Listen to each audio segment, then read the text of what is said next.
అందరికీ మరణాత. దేవుని నామమున మీకు శుభములు కలుగునుగాక. ఆమెన్. చిన్న ప్రార్థన. మహోన్నతుడ, పరిశుద్ధుడ, శ్రమలకు ఎదురెక్కిన తండ్రి, నీకు వందనాలు. యెరూషలేము వెళితే ఎంత శ్రమ ఉందో నీ కళ్ళ ఎదుట కనబడుతుంది, చెబుతున్నావు కూడాను నీ శిష్యులైన పిల్లలకి. కానీ నిన్ను చూస్తుంటే ఆ శ్రమలు నీకనే విచారం నీ మనసులో, నీ ముఖంలో కనపడలేదు ఎవరికైనా. అంచేత వారు సంతోషించడానికి వెనకాడలేదు. ఎదుర శ్రమ ఉందంటే, బాధ వస్తుందంటే ముఖంలో విచారం కనపడుతుంది ఎవరికైనా సరే. కానీ నీకు అలాంటిది ఏమీ లేదు తండ్రి. శ్రమలను చూసి సంతోషించి శ్రమల కొరకు రాజులకు ఎదురెళ్ళావు. నీ రాజ్యం అలాంటిది, అదే పరలోక రాజ్యం. భూలోకానికి శ్రమ అంటే విచారం, దుఃఖం, బాధ, ఆందోళన అలాంటివి ఉంటాయి. పరలోకం యొక్క మహిమ ఏంటంటే దేవుడు పంపించిన శ్రమ ఏర్పాట్లో ఉన్నది అనుభవించాలి అని అంటే కనుక ఆ బాధ, వేదన ముఖంలోకి రాకూడదు, విచారం రాకూడదు, ప్రతీకారం లేదు. కనుక నీకు వందనాలు. దీవించుము. ఈరోజు మేము మట్లాదివారం యొక్క సంగతిని మాట్లాడుకొని ఉన్నాము. దేవా, దీవించు. నీ ముఖ వర్చస్సు మాకు చూపించు. స్తోత్రములు. వందన ముఖంలోని కళ మాకు చూపించి అందించి ఘనత పొందుము. స్తోత్రములు, వందనములు, నమస్కారములు. నీ నామ ఘనతార్థమై మహిమార్థమై మమ్ములను, మా మాటలను, మా ధ్యానములను అంగీకరించమని యేసు నామములో వేడుకుంటున్నాం తండ్రి. ఆమేన్. మత్తయి సువార్త 21వ అధ్యాయం 1 నుండి 4 వచనాలు. తర్వాత యెరూషలేమునకు సమీపించి ఒలీవ చెట్ల కొండ దగ్గర ఉన్న బేత్పగేకు వచ్చినప్పుడు యేసు తన శిష్యులలో 2 చూచి, మీ ఎదుటనున్న గ్రామమునకు వెళ్ళుడి. వెళ్ళగానే కట్టబడి ఉన్న ఒక గాడిదయు దానితోనున్న ఒక గాడిద పిల్లయు మీకు కనబడును. వాటిని విప్పి నా యొద్దకు తోలుకొని రండి. ఎవడైనను మీతో ఏమైనను అని ఎడల అవి ప్రభువునకు కావలసి ఉన్నవని చెప్పవలెను. వెంటనే అతడు వాటిని తోలి పెట్టునని చెప్పి వారిని పంపెను. ప్రవక్త వలన చెప్పబడినది నెరవేరినట్లు ఇది జరిగాను. అదేమనగా, ఇదిగో నీ రాజు సాత్వికుడై గాడిదను, భారవాహక పశువు పిల్ల అయిన చిన్న గాడిదను ఎక్కి నీ యొద్దకు వచ్చుచున్నాడని సియోను కుమారుతో చెప్పుడి అనున్నది. దేవుడు తన వాక్యమును మన వినికిడిలో దీవించును గాక. ఆమెన్. యేసు ప్రభు ఈ రోజున మనకు మరి గాడిద మీద, గాడిద పిల్ల మీద మరి తోలుకు రండి అని ప్రభు తన శిష్యులను పంపించాడు. గాడిద పిల్ల ఒక చోట ఉంది, ప్రభు ఎక్కడున్నాడు. వీరికి ఆ గాడిద పిల్ల యొక్క ఉనికి అంతా చెప్పాడు. అది కట్టబడి ఉంది, ఎవరిని అడగక్కర్లేదు, ఇప్పుకొని తోలుకొచ్చేయండి. ఒకవేళ ఎవరైనా కనుక అడిగితే ఇది ప్రభువునకు కావలసి ఉన్నదే అని చెప్పండి అని ప్రభు వారికి బోధించి పంపించాడు. వెళ్ళిన వారు వెళ్ళిపోయారు. ప్రభు మాట్లాడగానే వెళ్ళిపోయారు.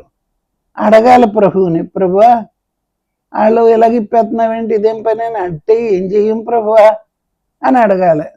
అది కూడా నువ్వే చెప్పేసావు. ప్రశ్న చెప్పావు, జవాబు కూడా చెప్పావు. ప్రశ్న ఏంటి? ఎవరైనాను మిమ్మల్ని అడిగిన ఎడల, అది ప్రశ్న. జవాబు ఏంటి? ప్రభువునకు కావలసి ఉన్నవి అని జవాబు. ప్రశ్న జవాబు 2 ప్రభువే చెప్పి వారిని పంపించాడు. ప్రభు జకర్యా గ్రంథంలో వ్రాయబడినది ఈ ప్రవచనం. నీ రాజు సాత్వికుడు. పశువుల్లో గుర్రం ఎప్పుడు యుద్ధానికి ముందుంటుంది. సైతానుతో యుద్ధం చేయడానికి ప్రభు యెరూషలేముకు వెళ్తున్నాడు. పైకంతా శ్రమే. ఆయనకు ఖాళీ లేకుండా దెబ్బలు, తన్నులు, ఉమ్ములు, ఎన్నో కార్యాలు జరిగాయి.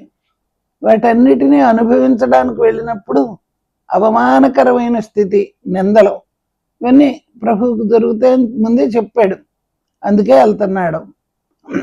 కానీ ఆయన చెప్పిన మాటల్లో విచారం కనిపించట్లేదు. ఎప్పుడూ ప్రభు ఏం చెప్పినా శిష్యులైన వారు వింటారు, చేస్తారు.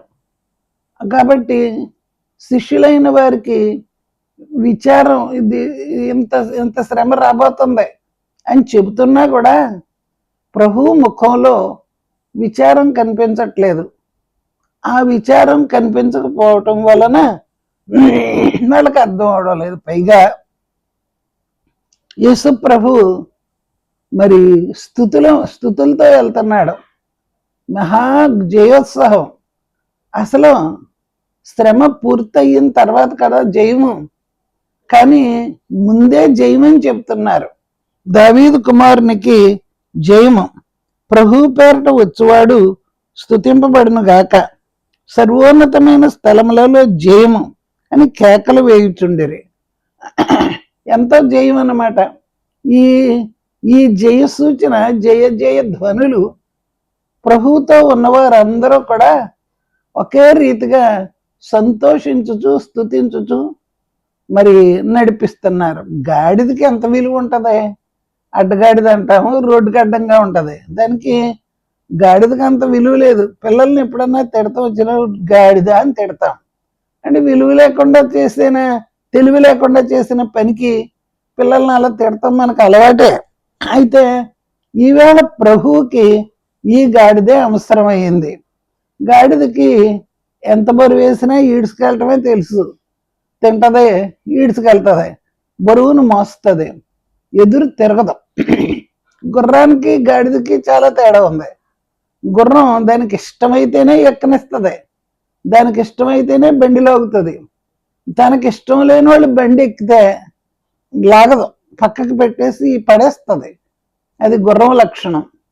కానీ గాడిద లక్షణం ఏంటంటే తన ఇష్టంతో పని లేదు, సాత్వికమైన మనసుతో మరి లాగుతాయి, తీసుకెళ్ళి పెడుతుంది.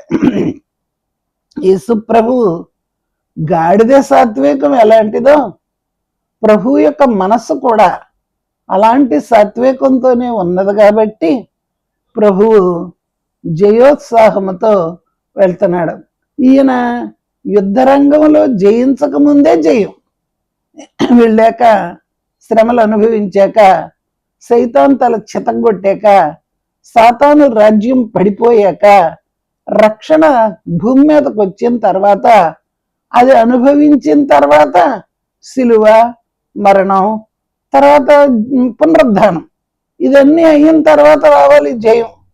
కానీ ప్రభు ఎంత విశ్వాసి, ఎంత శ్రమ వస్తుంది, ఆ శ్రమలో నేను పడిపోతానేమో, మొయ్యలేనంటానేమో అనే భయం లేనే లేదు. అది దిట్టమైన మనస్సున్న వారికే ఉంటుంది. ఎంత కష్టమైనా రక్షణ చేయాలనుకుని వచ్చాను, చేస్తాను అని ఈవేళ ఎదురెక్కుతూ ఉన్నాడు. శ్రమకు ఎదురెక్కే మనస్సు యేసు ప్రభువును కొన్నదే. ప్రతి విశ్వాసి కూడా యేసు ప్రభువుని వెంబడించడానికి వెళ్ళేవారు ఇలాగే ఉంటారు. విశ్వాసులు ఎలాగే ఉంటారు. నీకు ఎంత ధైర్యం, నీకు ఎంత బలం అంటారు. ధైర్యం బలం కాదు, దేవుడు మన ముందు నడుస్తున్నాడు, దేవుడు మన హృదయంలో ఉన్నాడు. ఆయన జయించిన జయం నా జయమే, నాకు తుదకు జయం వస్తుంది. ఎన్ని శ్రమలు ఉన్నప్పటికీ కూడా నాకు జయం వస్తుంది అనే విశ్వాసం యేసు ప్రభువుతో ఉన్నవారికి ఉంటుంది కదా. ఆ విశ్వాసమును బట్టి ప్రభువునందు ధైర్యంగా ఉంటారు. దేన్ని చూసుకుని కాదు, ప్రభువును చూసుకునే. పరలోకపు తండ్రి ఇదిగో జకరియా ద్వారా రాయించిన ఆ ప్రవచనం ఈవేళ నెరవేరుతూ ఉన్నది. నేను నెరవేర్చడానికే వచ్చాను కానీ ఆపు చేయడానికి కాదని ప్రభువు చెప్పాడు కదా. ఆ మాట ఈ దినమున ప్రభువు నెరవేరుస్తున్నాడు. ప్రభువును చూచిన వారు గాడిదని చూడలేదు. గాడిదకి అంత విలువ లేదు కదా. కానీ ఈవేళ ఈ ప్రభు ఎక్కాడు కాబట్టి ఈ గాడిద మరి బట్టల మీద మట్ల మీద నడుస్తుంది. అడ్డగాడిదలాగా రోడ్డు పక్కన పడి ఉండవలసిన ఈ గాడిద ఎంత గౌరవనీయమైంది. ఒకసారి పెదపారుపూడని గుడివాడ దగ్గర ఒక ఊరు ఉంది. అక్కడ శేషరత్నం గారు అని ఒక విశ్వాసం ఉన్నారన్నమాట. ఆ అమ్మకి కడుపులో ఓ ప్రక్క బిడ్డ పెరుగుతుంది, ఓ ప్రక్క కంతి పెరుగుతుంది. ఆమె యేసుప్రభు అంటే అనుకో నమ్మిన మనిషి కాదు, నమ్మినావిడ కాదు. ఆ ఊరిలో వాళ్ళకి గద్దె ఉంది, దాని మీద ఈవిడ పనిచేస్తూ ఉంటారన్నమాట.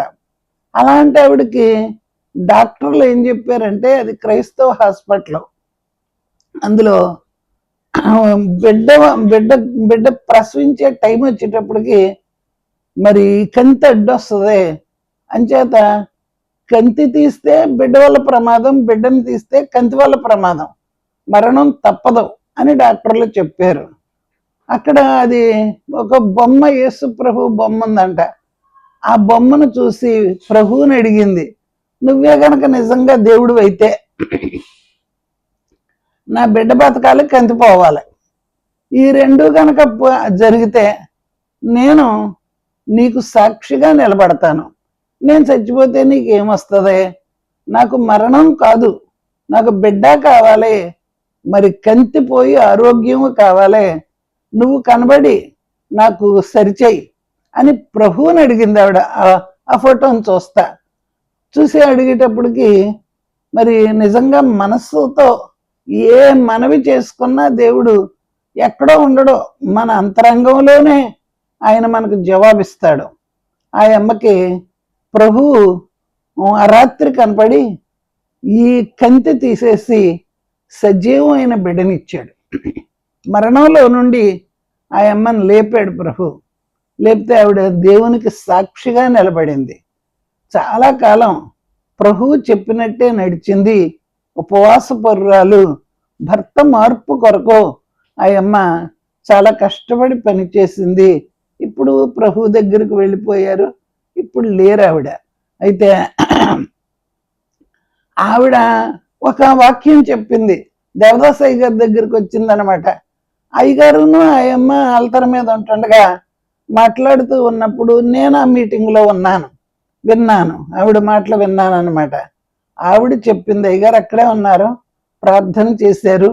అయ్యగారు ప్రార్థన చేసిన తర్వాత ఈ అమ్మ వాక్యం చెప్పింది. ఆ వాక్యం ఏదంటే, నేను ప్రభువును మోసిన గాడిద లాంటి దాన్ని, నాకు విలువ లేదు, నేను ఎందుకు పనికిరాను. కానీ ప్రభు ఎక్కిన తర్వాత ఆ గాడిదకు విలువ వచ్చింది. ఆ విలువ ఏదంటే బట్టల మీద మట్ల మీద నడిచింది. మామూలుగా గాడిదకి అంత విలువ ఇవ్వం, కానీ ప్రభు ఎక్కారు కాబట్టి ఆ గాడిదకి అంత విలువ వచ్చింది. అలాగే నాకు కూడా ప్రభు బాగు చేశారు కాబట్టి, బిడ్డనిచ్చారు కాబట్టి నాకు ఈ విలువ వచ్చిందని ఆ అమ్మ చక్కని వాక్యం చెప్పారు. దైవజనులతో ఆమె ఎప్పుడూ సంబంధం కలిగి ఉండేవారు. అయ్యగారి దగ్గరకు వచ్చి ప్రార్థన చేయించుకుని వెళ్తా ఉండేవారు. ఆ అమ్మ మంచి విశ్వాసి, పట్టుదల కలిగిన ఆవిడ. భర్త మార్పు కొరకు ఉపవాసములు ఉండి చాలా శ్రమలో, ఆ శ్రమలన్నిట్లోనూ ఆవిడ జయించి దేవుని కొరకు నిలబడిన వ్యక్తి.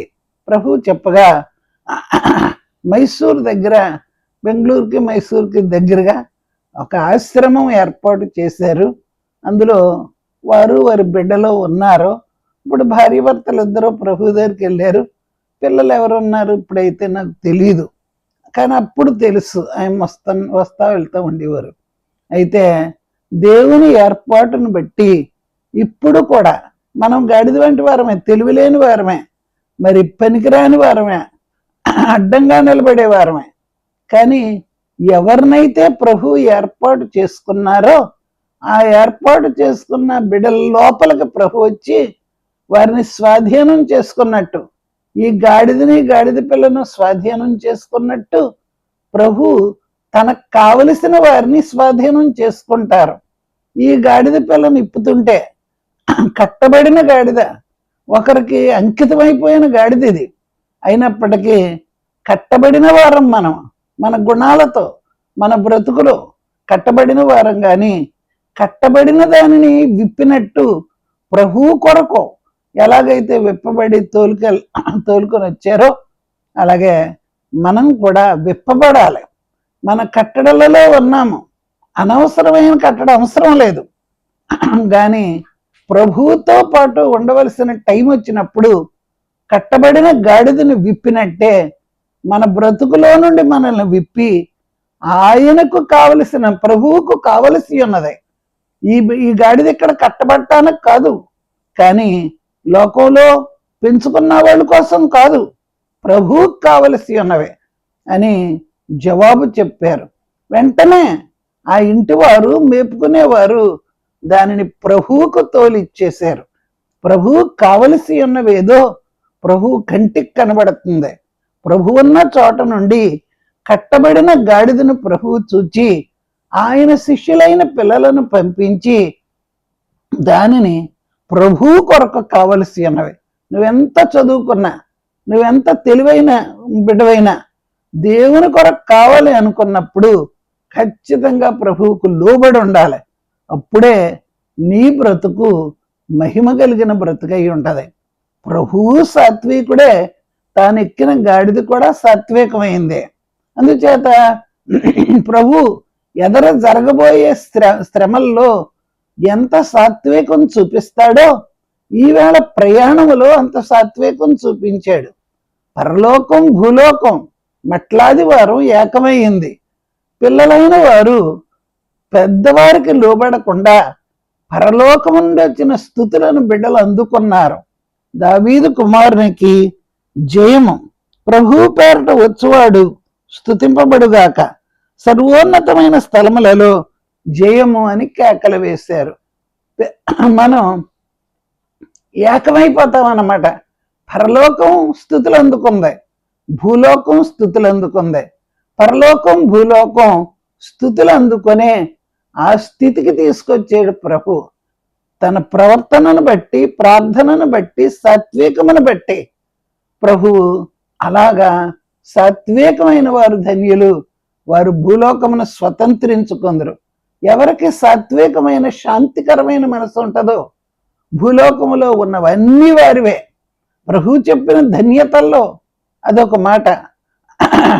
సాత్వికులు ధన్యులు, వారు భూలోకమును స్వతంత్రించుకుందరు. ఎక్కడికి వెళ్ళినా చక్కగా బ్రతకాలంటే సాత్వికమైన నాలుక, సాత్వికమైన మనస్సు, సాత్వికమైన నడిపింపు ఉండాలి.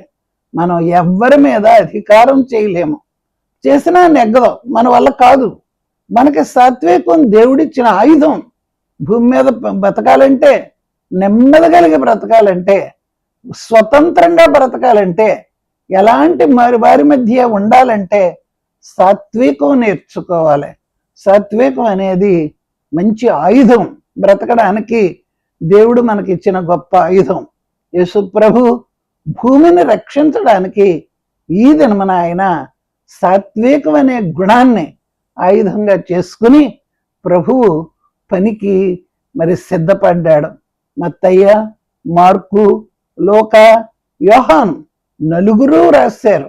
ఈ జయ జయ ధ్వనులను నలుగురు కూడా వాడుకున్నారు. కారణం ఏదంటే వీరు జయించిన వారు గనక వీరు ప్రభువులో ఏ కోణంలో చూసినా సాత్వికమే కనిపిస్తుంది. మత్తయ్య యూదులైన వారందరూ కూడా మరి ఈయన అభిషక్తుడు, ఈయన రక్షకుడు, ఈయన సాత్వికం కలిగిన ఆయన, ఈయన ఓర్పు కలిగిన ఆయన, వాటితోనే ఆయన జయిస్తున్నాడని చెప్పిన ఆ లక్షణం మత్తయిలో ఉంది గనక మత్తయ్య మరి వ్రాసాడు. అలాగే మార్కు కూడా ప్రభు అన్యులకి స్వజనులకు కూడా ఆయన సాత్వికంతోనే జయించాడని ఈ మ్యాటర్ అంతా ఆయన రాశాడు. లోకా కూడా మరి ప్రభువును గురించి ఈ వ్రాతలు వ్రాసాడు. యోహాను యేసు ప్రభు నిజంగా దేవుని కుమారుడు, అందుచేత దేవుని కుమారుడైన ఆయన్ని మనం దేవుని కుమారుడుగా, దేవుని కుమారుని యొక్క పనులు చూడాలి అని చెప్పి యోహాను ఈ వ్రాతలు వ్రాసాడు. కనుక దేవుని పిల్లలమైన మనము ప్రభువును కనిపెట్టుకొని చూస్తే ఈ విలువైన పనులు మనం చక్కబెట్టగలం. ఇదంతా మనకు ఒక పాఠం. ప్రభువు లోకాన్ని జయించడానికి ఎంత దేవుడైనా, ఎంత దేవుని కుమారుడైనా ఆయన ఆయుధం ఒకటే, సాత్వికం. ఎదురు తిరగలేదు. ఎదురు తిరిగితే మనకు రక్షణ ఉండదు. సైతాను చేతిలో నుండి మనల్ని రక్షించడానికి, పాపం యొక్క చేతిలో నుండి మనల్ని రక్షించడానికి, పాప ఫలితమైన జబ్బులు, కష్టములు, ఇబ్బందులు వీటిలో నుండి మనల్ని రక్షించడానికి ఆయన దేవుని కుమారుడైనప్పటికీ ఆయన భూమి మీద బ్రతికిన దినములన్నిటి కూడా సాత్వికమైన మనస్సు, బాధపడలేదు. బాధపడితే మనకు వేదన, దుఃఖం ఉంటుంది. బాధ నుండి తప్పించే ఆయన రక్షణ వైపు మనం చూడగలిగితే ఈ మహిమను మనం అందుకోగలుగుతాం. కనుక దేవుని పిల్లలమైన మనము ఆయన గొప్ప మహిమను అందుకోవాలంటే ప్రభు ఈ యుద్ధరంగములో సాత్వికమైన సూచనగా మరి గాడిదను, గాడిద పిల్లను ఎక్కారు. మరి నేను చెప్పాను కదా శేషరత్నం గారని, ఆమెకి అయ్యగారు సుశేషరత్నం అని పేరు పెట్టారు. ఆయమ్మ చినపార్పూడి, పెదపార్పూడి అని 2 గ్రామాలు ఉన్నాయి. అక్కడ విశ్వాసి, ప్రభువుని చూచిన ఆవిడ ప్రభువు కొరకు సాత్వికంగా ఏ గ్రామంలో ప్రభు వద్దన్నారో అదే గ్రామంలోనికి వెళ్ళమని ప్రభువు ఆమెకు చెప్పినప్పుడు వచ్చి మీటింగ్ పెట్టారు. అందరూ కూడా మరి ముందు అంగీకరించలేదు, కానీ తర్వాత వచ్చి మీటింగ్లో కూర్చుని అంగీకరించి వద్దన్న వారందరూ కూడా ప్రభువును గ్రహించగలిగారు. అలాంటి మహోన్నతమైన స్థితి సాత్వికంలో ఉంది. ముందు ఏమీ జరగనట్టే కనబడుతుంది, కానీ అన్నీ అందులోనే ఉన్నాయి. బహుమతులు దాగున్నాయి సాత్వికమైన లక్షణంలో. గనక దేవుని పిల్లలైన వారు ఆ సాత్వికమైన లక్షణమును అందుకుని మీరు చేయలేని పనులు చేస్తుంది సాత్వికం. ప్రభు చేశారు కదా, జయం వచ్చింది కదా, ఆయన మరణాన్ని జయించాడు కదా, నరకాన్ని జయించాడు కదా. పాపి ఎంత దూరం పడిపోయాడో అంత దూరం వెళ్ళి ఆ పాపిని పెట్టుకుని తెచ్చుకున్నాడు కదా. అలాంటి మహిమ రావాలంటే సాత్వికమైన గుణం ఉండాలి. రేపటి దినం మట్ల ఆదివారం ప్రభువుని మనం కలుసుకోవాలంటే ఈ లక్షణంతోనే ఇల్లంతా ఇచ్చేసి ఇంటికి తాళం వేసేసి తాళం చెయ్యి ఇదిగో అని ఇచ్చేస్తే అన్నీ ఇచ్చినట్టే. అలాగే సాత్వికమైన లక్షణం మీరు సంపాదించుకోగలిగితే భూమి మీద ఎన్ని మీయే. దేవుడు అలాగూ ఆ లక్షణానికి తాళం చెయ్యని బిరుదిచ్చాడు. కనుక ఖచ్చితంగా నేర్చుకోండి. పౌరుషం, కోపం అనేవి అస్సలు పెట్టుకోవద్దు. అవన్నీ సైతాన్ లక్షణాలు. కోపం సైతాందే, పౌరుషం సైతాందే, ఎదిరింపు సైతానిదే, కానీ ప్రభువుది కాదు. ప్రభు సాత్వికం, ఓర్పు, సహనంతో లోకాన్ని రక్షించుకున్నాడు, తన బిడ్డలను రక్షించుకున్నాడు, పరలోకానికి తీసుకొని వెళ్తున్నాడు, తను తగ్గించుకున్నాడు. కనుక తన బిడ్డలను రక్షించుకున్నాడు. మన బిడ్డలను మనం రక్షించుకుంటానికే తగ్గించుకునే ఆ సాత్వికమైన లక్షణమును తండ్రి మనందరకును దయచేయునుగాక. ప్రభువు ఈ వాక్యము ద్వారా ఆయన ఎత్తుకోబోయే సిలువ, మోయవలసిన సిలువ, అనుభవించవలసిన సిలువ, మాటల్లో ఉన్న సిలువ, 7 మాటల్లో ఉన్న సిలువ మనం అందుకునే భాగ్యమును తండ్రి మనందరకును దయచేయునుగాక. ఆమేన్. చిన్న ప్రార్థన. మహోన్నతుడా, పరిశుద్ధుడా, మహిమగల దేవ, ఈ సాత్వికమైన లక్షణం ఎవరికి ఉంటుందో వారు ఎక్కడికి వెళ్ళినా జయిస్తారు, ఏదైనా చేయగలుగుతారు. ఆ లక్షణమే నువ్వు లోకానికి చూపించావు. తాళం చేయి లాంటిది. తాళం వేసిన ఇంటికి తాళం చేయి ఇస్తే అన్నీ ఇచ్చినట్టే. అలాగే ప్రభువా, నీ దయ, నీ ప్రేమ, నీ గుణం మాకు దయచేసి మహిమ పొందమని వేడుకుంటున్నాం. నువ్వు నేర్చుకున్నావు భూమి మీదకి వచ్చి అంగలార్పు ద్వారా, రోదన ద్వారా. ప్రభువా, నువ్వు అనుభవించావు, ఆ గుణాన్ని సంపాదించావు. మాకు కూడా అలా దయచేయి నాయన. కన్నీళ్లతోనూ, రోదనతోనూ, ప్రార్థనతోనూ, యాచనతోనూ నువ్వు సంపాదించింది సాత్వికం.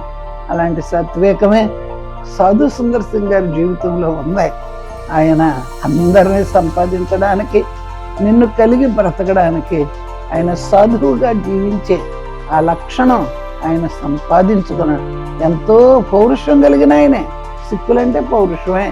అలాంటి ఆయన నిన్ను చూచి, నిన్ను కలిగి ఈ సాత్వికమైన లక్షణంతో ప్రభువా, దేవుడు అక్కర్లేని చోట ప్రభువా నిన్ను చూపించారు. అలాగే మేము కూడా బ్రతకాలి కనుక ప్రభువా నీ దయ, నీ కృప, నీ లక్షణములు మాకు అందించి నడిపించి ఘనత, మహిమ, కీర్తి పొందుమని కృపతో నింపి నడిపించి ఆదరించమని యేసు నామములో వేడుకుంటున్నాం తండ్రి, ఆమేన్. మన తండ్రి అయిన దేవుని ప్రేమ, కుమారుడైన క్రీస్తు ప్రభు కృప, ఆదరణకర్త అయిన పరిశుద్ధాత్మ తండ్రి యొక్క ఆదరణ నిరంతరం మనందరము కలిగి ఉందము గాక, ఆమేన్. అందరికీ మరణాతండి.